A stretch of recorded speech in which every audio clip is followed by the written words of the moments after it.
citadel of Russian communism. Looking at Russia, we might see it as a country to be studied, as we study other nations of the world. Yet we know that Russia today is regarded as a grave threat to our nation, to our freedom, to the peace of the world. Why so? What makes it a threat? Looking closer, we see a clue. Public display of giant portraits of communist leaders. These leaders, by their actions, have caused the world to stand guard. Welcome back, young scholars. In this video, we will be discussing communism in the Soviet Union. The big questions you should be able to answer after watching this video and the last video are: how did the Bolsheviks gain power in the Russian Revolution? And how did Lenin and Stalin implement Marx's theory of communism in the Soviet Union? In this video, we will be discussing how did Lenin and Stalin implement Marx's theory of communism in the Soviet Union. Now, to understand communism, you first really have to understand the Industrial Revolution and capitalism. So capitalism is an economic system where property is privately owned by individuals. The role of the state in a true Adam Smith capitalist economy is hands-off, laissez-faire, don't get involved. The critique, however, by philosophers like Karl Marx was that laissez-faire capitalism leads to inequalities in wealth between the bourgeoisie, who are the owners of the capital, the means of production, the wealth in any society, and the proletariat, the working class, whose labor is exploited for the benefit of the bourgeoisie. Now, Karl Marx believed that there was a solution in the future to this particular problem, and that would be for the working class people to rise up in revolution and to replace capitalism with a classless, stateless, communist society. And that was the theoretical goal of what Marx was proposing. Now, to get there, right, it's a little bit more complicated. One of the steps that would have to be taken that Marx described was that property would have to be collectively owned by the state and redistributed in a more equal way.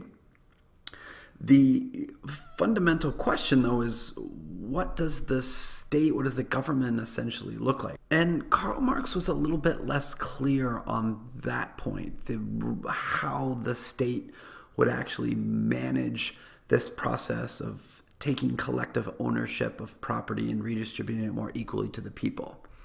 And that was really the challenge that Vladimir Lenin faced as the first leader of a major communist Marxist state. And so Lenin's challenge was how to turn Marx's ideas into reality, and especially because when Marx described socialism, communism, he was discussing it in the context of a society that had already become fully industrialized. And in the case of Russia, at the time they engaged in the communist revolution, although they had some industry within their cities, they weren't a full-fledged industrial nation at the time that communism took hold. So Lenin believed the solution to this problem was that the proletariat needed to organize a revolution, and that revolution needed to be led by what Lenin described as the Vanguard Party. Now, the Vanguard Party is a communist party. So in this case, the Soviets formed a political party known as the Communist Party of the Soviet Union, and they became the dominant political party. And they really were the only political party then within the state. And their job was to ensure that they were creating a state based upon Marxist principles and Marxist ideas. So Lenin, in taking power, adopts a pragmatic approach to this question. Well, what do you do with property? And he calls for a mix of both state ownership of property, right? That's what Karl Marx would call for, collective ownership of property, but also recognizing that some private ownership of property was probably going to be necessary as part of this transition. And this is known as the New Economic Policy, or NEP.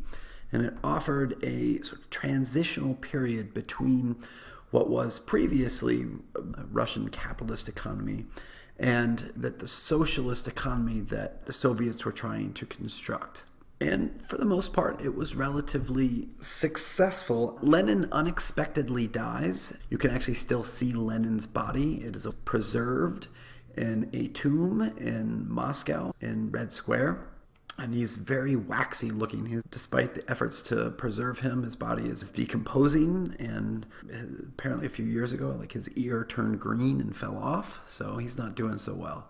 After Lenin's death, there was competition over who would take power. And ultimately it was this man. Ooh, who is that? That is young and hot Joseph Stalin. Ooh, that's young and hot Joseph Stalin in color. Look at those smoldery eyes. Oh, Joseph Stalin did not age well, apparently. So in 1924, Lenin dies and Joseph Stalin assumes power. You can see some classic Soviet propaganda, right? Always holding babies and waving flags. So Joseph Stalin was very much interested in trying to industrialize Russia, to try and rapidly catch Russia up to other Western nations who had already made more progress in industrializing.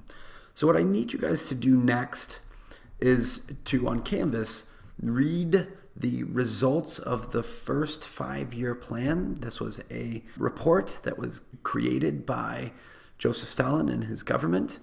And as you read, obviously you always want to read with the sort of skeptical BS detector on. So as you're reading, you need to also answer 2 questions on the back of your 6G notes about Stalin's first 5-year plan. And then be prepared to discuss on Monday when I get back. We will have a conversation about this 5-year plan. And then once you finish reading and answering those 2 questions, you can then resume the video again and finish up some of these notes.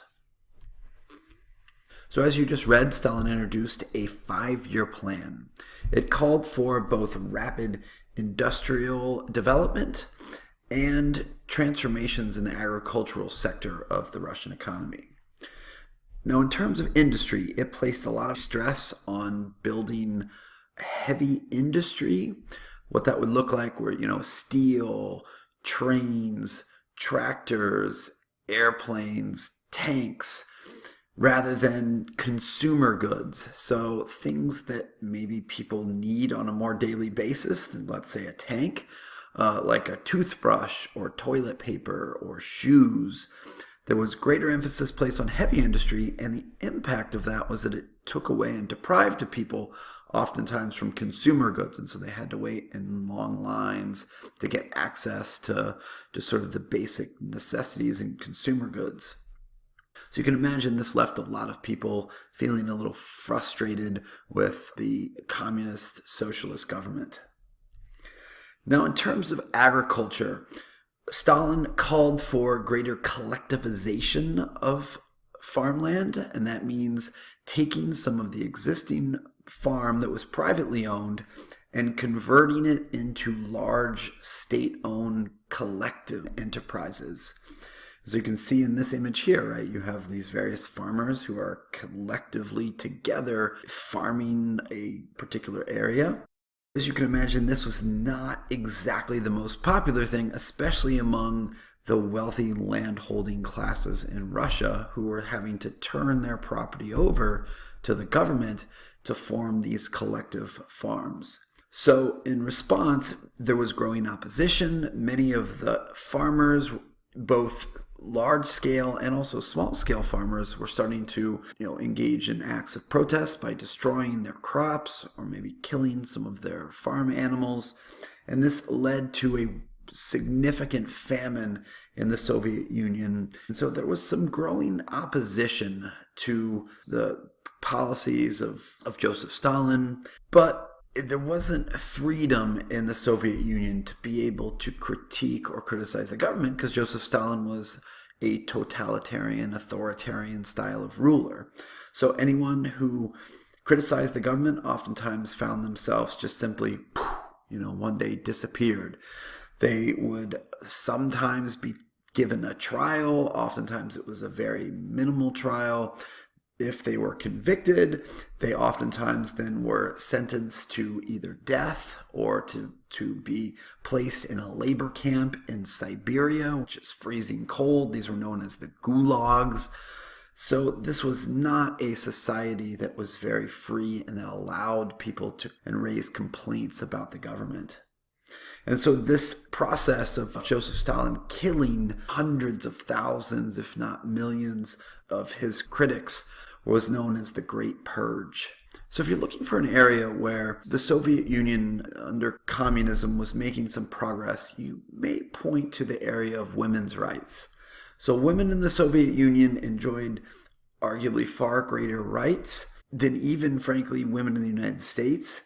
They were actively mobilized as workers as part of these collective farms. Particularly, women were taking on roles as agricultural producers. Unlike in the United States, where the organizations that had formed to advocate for greater rights, organizations like the National Organization for Women, now, that was a private organization. In the Soviet Union, these were state-sponsored feminism. So the state would come along and create these clubs or activities for women to join. And the effects of this were pretty significant. We start to see the growth of literacy rates among women in the Soviet Union. There was pregnancy leave that was offered to women. That's something that was, until very recently, not often offered in the United States. Women were increasingly keeping their surnames when they do get married, their maiden name before marriage. Muslim women, especially in southern Russia, where there's a significant Muslim population, were encouraged to remove their veil. And as you can imagine, there would be some resistance to this, given the nature of the religious practices in Islam. So the big questions you should be able to answer after watching these two videos on Russia and communism in the Soviet Union are: first, how did the Bolsheviks gain power in the Russian Revolution? And second, how did Lenin and Stalin implement Marxist theory of communism in the Soviet Union? Thanks for watching.